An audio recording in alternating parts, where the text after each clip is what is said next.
Welcome to Tea Time, my friends, a place where I muse about my gender transition experience and in the process aim to comfort and inspire others to a greater level of self-awareness.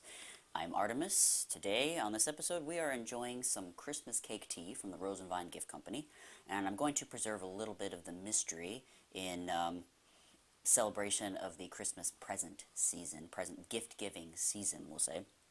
And if you'd like to learn a little bit more of the Christmas cake tea and what flavors are within, I encourage you to follow the link below to the Rose and Vine Gift Company's website so you can check that out if you're a tea drinker. We're recording this here the weekend after Thanksgiving, so it is the Christmas season is upon us. I am finally open to hearing Christmas music only after Thanksgiving. Yep, I'm one of those people.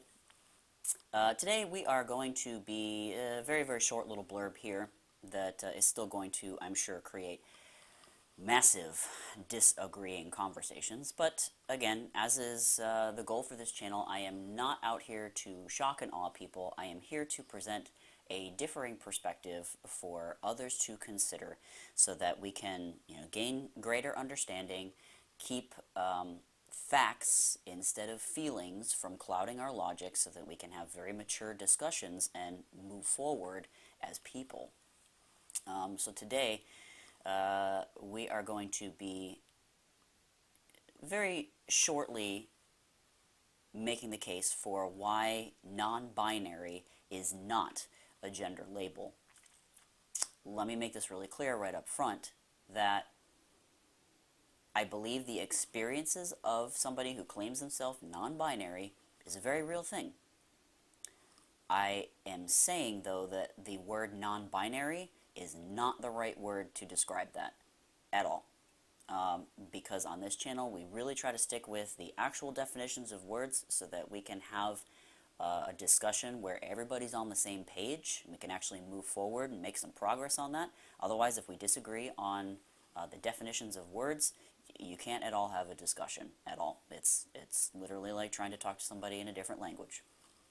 So this video is making the case for the fact that non-binary is not a gender label, at least not for the folks that are using it. So there's a video whose link I'm going to include in the description here. The video is called 5 Non-Binary People Explain What Non-Binary Means to Them. The video starts out by giving a definition of what non-binary is. So it says, the definition is non-binary. The definition of non-binary is relating to or being a person who identifies with or expresses a gender identity that is neither entirely male or entirely female. Right off the get-go, in this definition, it does not define a potential third category for these people. It just says they're not entirely male or entirely female. In this definition, it's then saying that their gender expression is somewhere between 2 points, which is still a binary system. So binary just means consisting of 2. So a binary system, male, female. And you cannot argue the fact that humans are born either male or female, or they can be born as a combination of the two, hermaphrodites, as they're called. That's still a binary system. There's only 2. Now, if we had male, female, and alien, now we have 3, okay. We've got a system of 3, but even still then, these individuals could not call themselves non-binary because we have a system of 3. It would be non-tertiary, maybe. But even that doesn't, so now they're not non-binary. So now they are not non-binary. It's a totally moot point.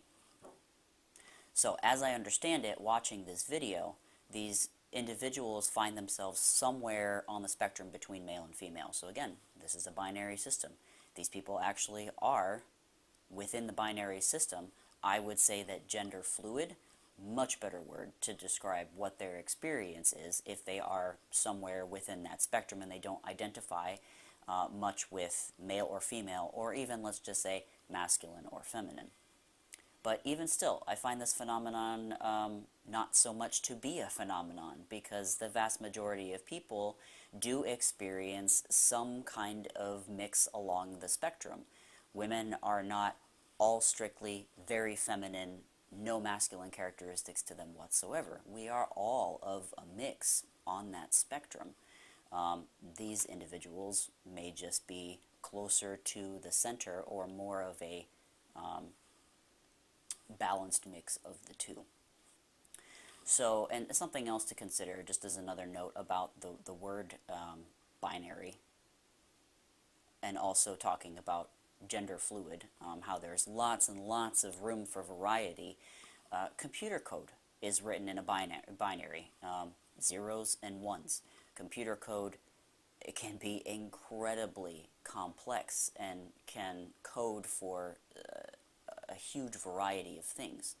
So even with a system of just two, zeros and ones, male and female, you can come up with a seemingly infinite variety of expression within that binary, which is pretty amazing when you think about it.